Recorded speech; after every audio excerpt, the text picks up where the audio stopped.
पाकिस्तान को लगा था कि अफगानिस्तान से अशरफ गनी की सरकार के जाने और तालिबान के आने के बाद उसकी पकड़ मजबूत होगी।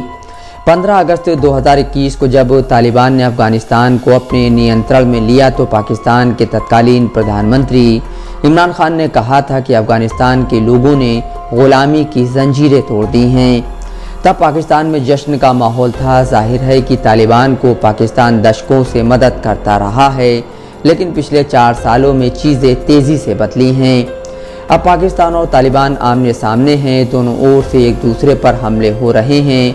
पाकिस्तान के पूर्व डिप्लोमेट और पत्रकार अपनी सरकार पर तंज कर रहे हैं कि तालिबान के आने पर खुशी मनाने वाले अब कहाँ हैं।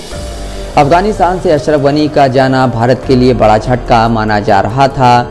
ऐसा लग रहा था कि भारत ने अफगानिस्तान में जो अरबों डॉलर के निवेश किए हैं उन पर पानी फिर जाएगा, लेकिन कुछ महीनों में तालिबान से भारत के संपर्क बढ़े और एक बार फिर अफगानिस्तान और भारत के संबंधों में गर्मजोशी आती दिख रही है।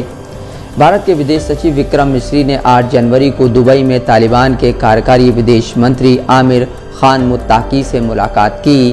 तालिबान के विदेश मंत्रालय ने कहा है कि अफगानिस्तान भारत को अहम क्षेत्रीय और आर्थिक साझेदार के रूप में देखता है। 2021 में तालिबान की सत्ता में आने के बाद भारत के साथ यह अब तक की सबसे उच्च स्तरीय बैठक थी। अफगानिस्तान के विदेश मंत्रालय ने कहा कि ईरान के चाबहार पोर्ट के जरिए भारत के साथ व्यापार बढ़ाने पर बात हुई है।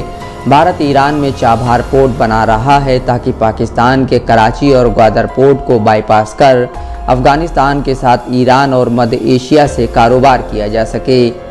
अफगानिस्तान के विदेश मंत्रालय ने विक्रम मिस्री से मुलाकात के बाद जारी बयान में कहा, हमारी विदेश नीति संतुलित और अर्थव्यवस्था को मजबूत करने पर केंद्रित है। हमारा लक्ष्य है कि भारत के साथ राजनीतिक और आर्थिक साझेदारी मजबूत हो।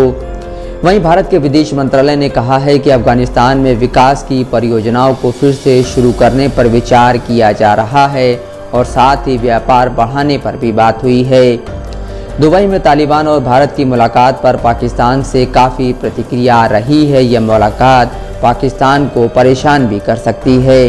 अमेरिका में पाकिस्तान के राजदूत रहे हुसैन हक्कानी ने एक्स पर लिखा है, भारतीय विदेश सचिव विक्रम मिस्री की तालिबान के विदेश मंत्री से मुलाकात पाकिस्तानी रणनीतिकारों के लिए एक सबक है, जो ऐसा सोच रहे थे कि अफगानिस्तान में तालिबान के आने से पाकिस्तान को मदद मिलेगी और भारत का प्रभाव खत्म हो जाएगा।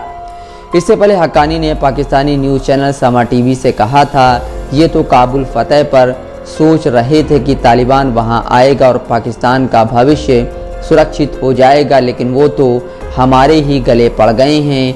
विदेश नीति को समझने वालों के नज़रिया ही देखना चाहिए। आप कभी किसी ब्रिगेड के कमांडर थे तो इसका मतलब यह नहीं कि आपको सब कुछ समझ में आ रहा होगा।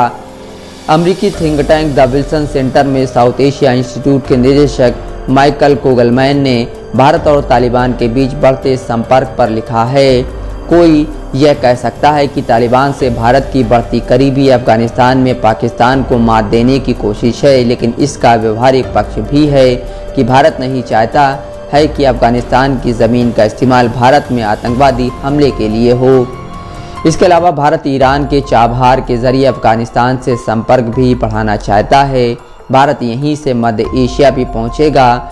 भारत की इसी कोशिश के दम पर वहां की जनता में भरोसा भी बढ़ेगा। पाकिस्तान चाहता है कि तालिबान अफगानिस्तान में उसके विरोधियों को काबू में करे, लेकिन तालिबान ऐसा करने के मूड में नहीं है और इसी का फ़ायदा भारत को मिल रहा है। लेकिन भारत और तालिबान के संबंधों को पाकिस्तान के आईने में नहीं देखना चाहिए।